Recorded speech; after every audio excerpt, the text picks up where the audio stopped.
Spring boot වල controller level එක සහ service level එක ගැන අපි අද කතා කරන්න යන්නේ. right. එතකොට දැන් අද කතා කරන part එකේදී අපි කිව්වා controller level එක සහ service level එක ගැන අපි කතා කරනවා කියලා. right. එතකොට අපි topic එක විදිහට දාලා තියෙන අද වීඩියෝ එකේ ඔයාලා දකින්න ඇති request methods කියලා. request methods කියලා තමයි කියන්නේ. ඉතින් අපි REST ගැන කතා කරද්දී REST APIs develop කරද්දී අපිට හම්බෙන protocol එක තමයි HTTP කියලා කියන්නේ. ඉතින් HTTP වලදී අපි දන්නවා අපිට HTTP protocols එකක් විදියට ගත්තාම ඒකේ අපිට request කරන්න පුළුවන් methods කිහිපයක් තියෙනවා. right. ඒතර එතනදී අපි mainly පාවිච්චි කරන request methods කිහිපය තමයි get method එක, post method එක, put method එක, delete method එක.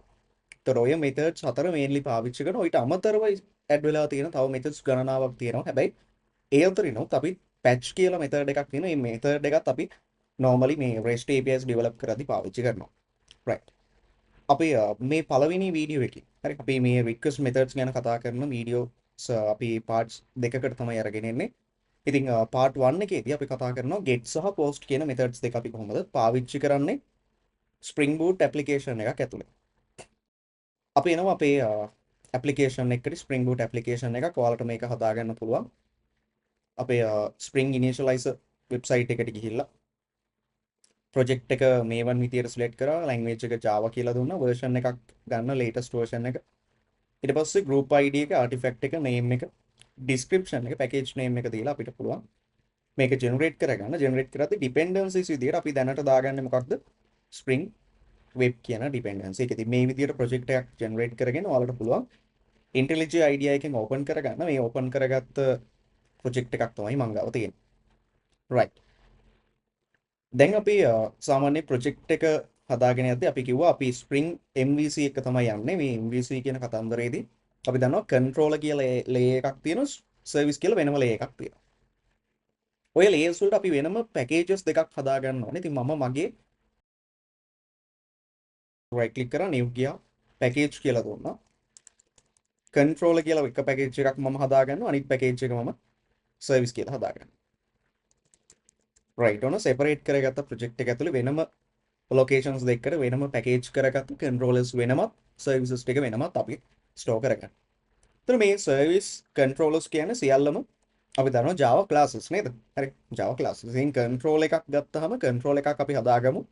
මම new Java class එකක් create කරගන්නවා user controller කියලා. class එකේ නම user controller.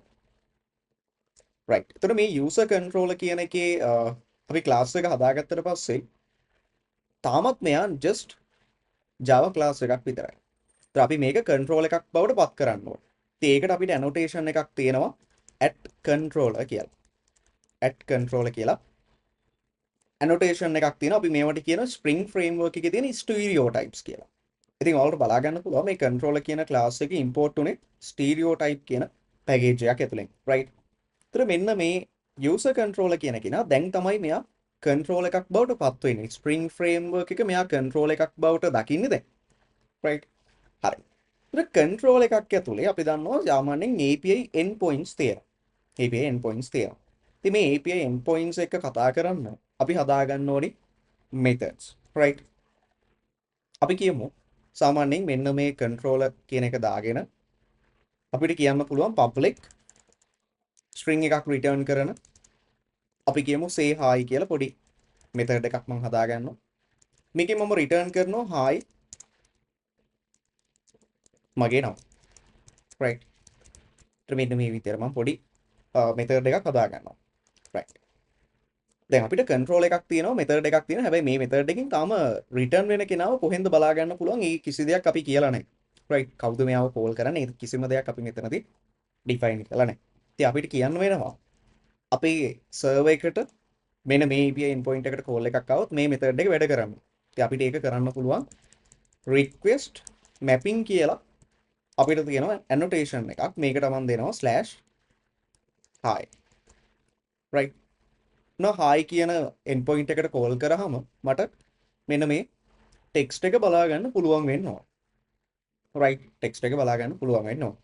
හරි. අපි බලමු මේක action එකකින් මම ඉතින් මොකද කරන්නේ මම අපේ ඇප්ලිකේෂන් එක රන් කරගන්නවා මට බලා ගන්න පුළුවන් මේක බිල්ඩ් වෙනවා බිල්ඩ් වෙලා අපිට මෙන්න මේ විදිහට ලොග් එකක් බලා ගන්න පුළුවන් ස්ප්‍රින්ග් බැනර් එක හම්බ වෙනවා රයිට් ඊට පස්සේ මෙන්න මේ විදිහට started වගේ ඇප්ලිකේෂන් නේම් එක බලා ගන්න පුළුවන් කියන්නේ අපේ ඇප් එක up and running right මම එනවා browser එකට ඇවිල්ලා localhost 8080/hi කියලා ටයිප් කරලා enter කරනවා right /hi කියලා ටයිප් කරලා enter කරනවා හැබැයි මට white label error page එකක් තමයි හම්බෙන්නේ right කියන්නේ තාමත් මගේ control එක හරියට map වෙලා වැඩ කරන පාටක් මට පේන්නේ නැහැ right වැඩ කරන පාටක් මට පේන්නේ නැහැ ඉතින් මේකේ පොඩි ප්‍රශ්නයක් තියෙනවා අපි කලින් වීඩියෝ එකේ කතා කරා විදියට අපිට තියෙන ස්ටෑන්ඩඩ් MVC කියලා කතාවක් සහ ස්ප්‍රින්ග් අපි පාවිච්චි කරලා REST APIs ඩෙවලොප් කරද්දී පාවිච්චි කරන වෙනම කතාවක් තියෙනවා. ඉතින් අපි ස්ටෑන්ඩඩ් MVC එකේ ගත්තොත් අපි දැක්ක view කියලා වෙනම ලේ එකක් තිබ්බා.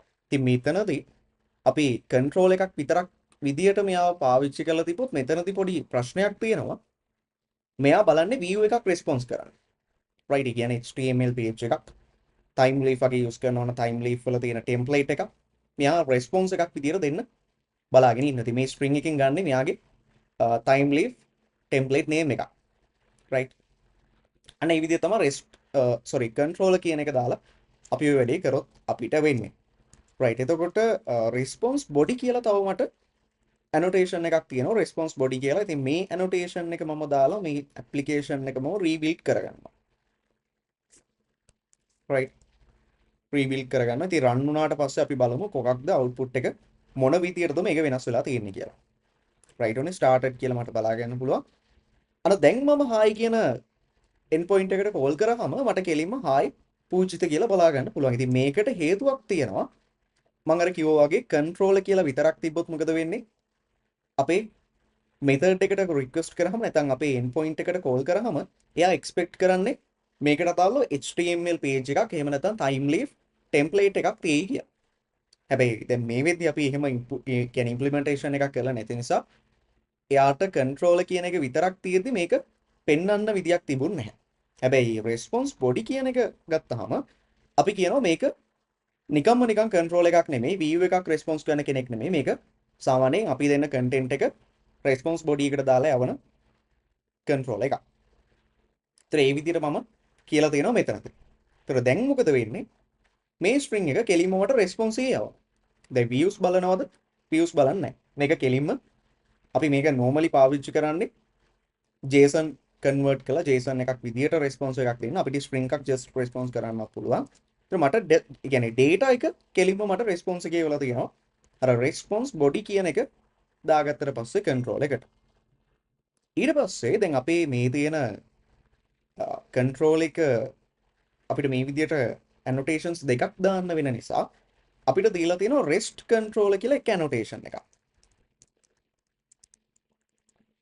rest controller. එතන මෙන්න මේ rest controller කියන එක දාගත්තාම අපිට ඒත් බලා ගන්න පුළුවන් මෙන්න මේ විදියට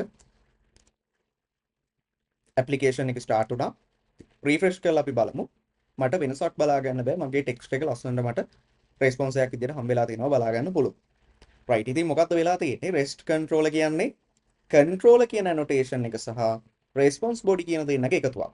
හරි මේ දෙන්නම combine වෙලා හැදිච්ච කෙනා තමයි rest controller කියලා කියන්නේ.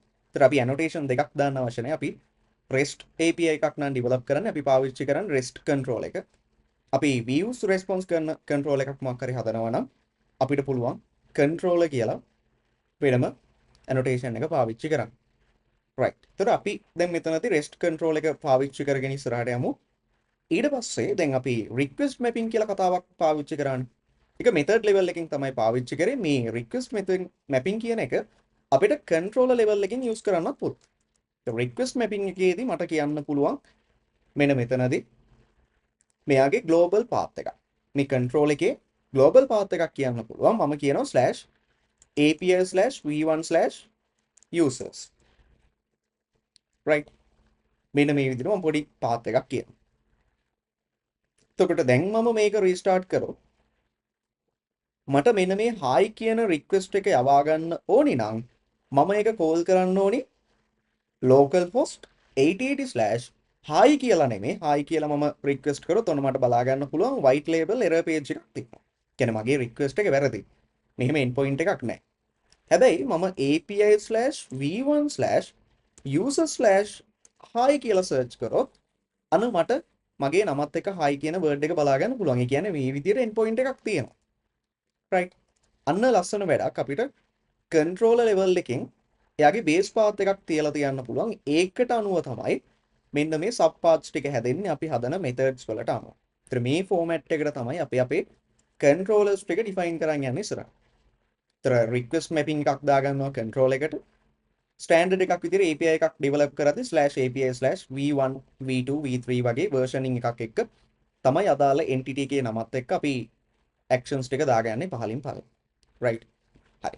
ඒතර ඔන්න REST control එක ගැන ඔයාලට idea එකක් තියෙනවා. දැන් request mapping එක ගැන idea එකක් තියෙනවා. ඊළඟට request mapping එක අපි දන්නවා දැන් method level එකකින් අපිට පාවිච්චි කරන්නත් පුළුවන්. ඊළඟට අපිට මේ request mapping එකේදී සාමාන්‍යයෙන් අපි අර කතා කරපු HTTP methods ගත්තොත් සියලුම HTTP methods මෙයාට support කරනවා. මම මෙයාට post විදියට request කරත් get විදියට request කරත් මෙයා වැඩ කරනවා.